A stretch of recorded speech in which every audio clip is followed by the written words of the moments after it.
আসসালামু আলাইকুম বন্ধুরা, কেমন আছেন? আশা করি আল্লাহর অশেষ রহমতে ভালো আছেন। তো এই চ্যানেলের নিত্য নতুন ভিডিও পেতে দয়া করে চ্যানেলটি সাবস্ক্রাইব করে রাখুন। তো সঙ্গেই থাকুন। আজকে ইউরোপের একটি সমৃদ্ধশালী দেশ যার নাম পর্তুগাল, এমনকি ফুটবলার কিংবদন্তি রোনালদোর দেশ হিসেবেও পরিচিত। তো আজকের ভিডিওতে এই দেশ সম্বন্ধে আলোচনা করব। তো সঙ্গেই থাকুন। আজকের ভিডিওতে আলোচনা করব পর্তুগালে কোন কোন ক্যাটাগরিতে ভিসা হয়ে থাকে, বেতন কত, কেমন সময় লাগে, কি কি ডকুমেন্টস পেপার লাগে এবং কত টাকা লাগবে ইত্যাদি বিষয়ে এই ভিডিওতে আলোচনা করা হবে। তো সঙ্গেই থাকুন। বর্তমানে বাংলাদেশিদের জন্য পর্তুগালে 4টি ভিসা চালু রয়েছে, যেমন স্টাডি, ওয়ার্ক পারমিট, ট্যুরিস্ট ও মেডিকেল ভিসা। তাই আপনার যোগ্যতা অনুযায়ী ইচ্ছা করলে আপনারা যে কোনো বিষয় যেতে পারবেন এই পর্তুগালে। এখন আসি বন্ধুরা, পর্তুগালের ওয়ার্ক পারমিট ভিসা পেতে হলে কি কি ডকুমেন্টস পেপার লাগবে। তো পর্তুগালের ওয়ার্ক পারমিট ভিসা পেতে হলে যে সমস্ত ডকুমেন্টস পেপার লাগবে তা এখন আলোচনা করব। কিন্তু ভিসা ক্যাটাগরি অনুযায়ী ভিসা পাওয়ার যোগ্যতা এবং কাগজপত্র কিন্তু আলাদা হয়ে থাকে। একটি ভ্যালিড পাসপোর্ট, মনে রাখবেন এই ভ্যালিড পাসপোর্টের মেয়াদ যেন কমপক্ষে 1 বছর মেয়াদ থাকে। কারণ অনেক সময় ভিসা প্রসেস করতে করতে প্রায় 6 মাস বা 8 মাস লেগেও যায়। এই জন্য কমপক্ষে মেয়াদ 1 বছর থাকা জরুরি। সেই সঙ্গে লাগবে পাসপোর্ট সাইজের 3 কপি রঙিন ছবি, জাতীয় পরিচয়পত্র বা এনআইডি, কাজের দক্ষতার সার্টিফিকেট বা work experience certificate, work permit, কাজের অফার লেটার, আর ব্যাংক ব্যালেন্স যদি থাকে, আইএলটিএস স্কোর 6 যদি আর কি আইএলটিএসের সার্টিফিকেট থাকে, করোনা ভ্যাকসিনের card, police clearance certificate, medical certificate, Portugal visa আবেদন ফর্ম। বন্ধুরা, এখন আসি পর্তুগালের ওয়ার্ক পারমিট ভিসা পেতে হলে কেমন খরচ হয়ে থাকে। পর্তুগালের ওয়ার্ক পারমিট ভিসার খরচ সবচেয়ে বেশি হয়ে থাকে, অন্যদিকে ট্যুরিস্ট ভিসা এবং স্টুডেন্ট ভিসার খরচ কম হয়। আপনি যদি সরকারিভাবে ওয়ার্ক পারমিট ভিসা নিয়ে স্বপ্নের দেশ পর্তুগালে কম খরচে যেতে পারবেন, কিন্তু দালাল বা এজেন্সির মাধ্যমে যদি যান সেই খরচ কিন্তু অনেক বেশি হয়ে দাঁড়াবে। এখন আসল কথায় আসি, তাহলে খরচ কত?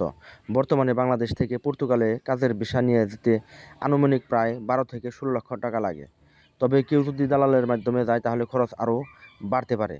কিন্তু নিজস্ব কোনো লোকের মাধ্যমে গেলে 10 লক্ষ টাকায়ও সম্ভব বা 8 লক্ষ টাকায়ও সম্ভব। সম্ভব হলে নিজস্ব কোনো লোকের মাধ্যমে এই পর্তুগাল যাওয়ার চেষ্টা করবেন, তাহলে আপনার অনেক খরচ বেঁচে যাবে।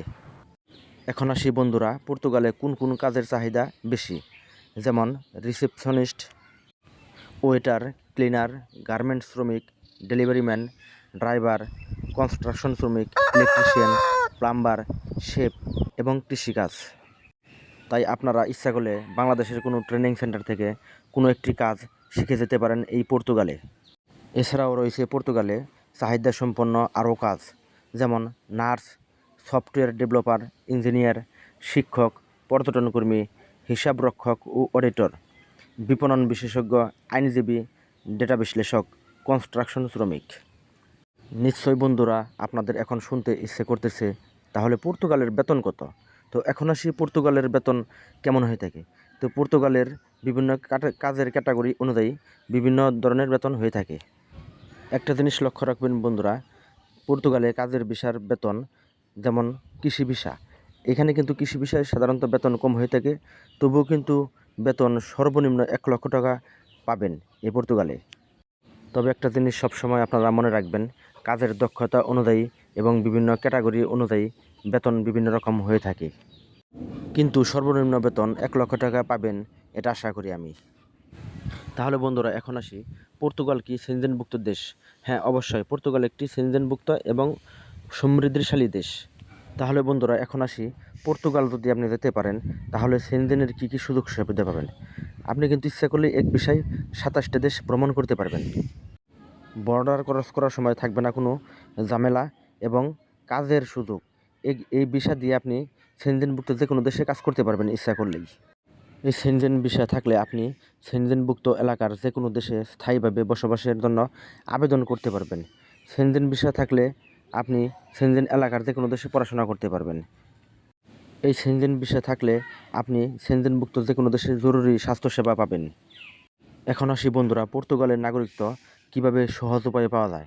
আপনি যদি পর্তুগালে জন্মগ্রহণ করেন আর আপনার বাবা মা তৃতীয় কোনো দেশের নাগরিক হয় তাহলে আপনি 2 বছর থাকার পর জাতীয়তার জন্য আবেদন করতে পারবেন।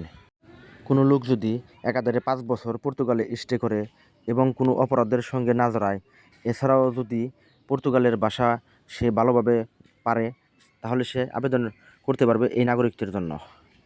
আপনি যদি কোনো পর্তুগালের মেয়েকে বিয়ে করেন তাহলে 3 বছর পরে আপনি নাগরিকত্বের জন্য আবেদন করতে পারবেন।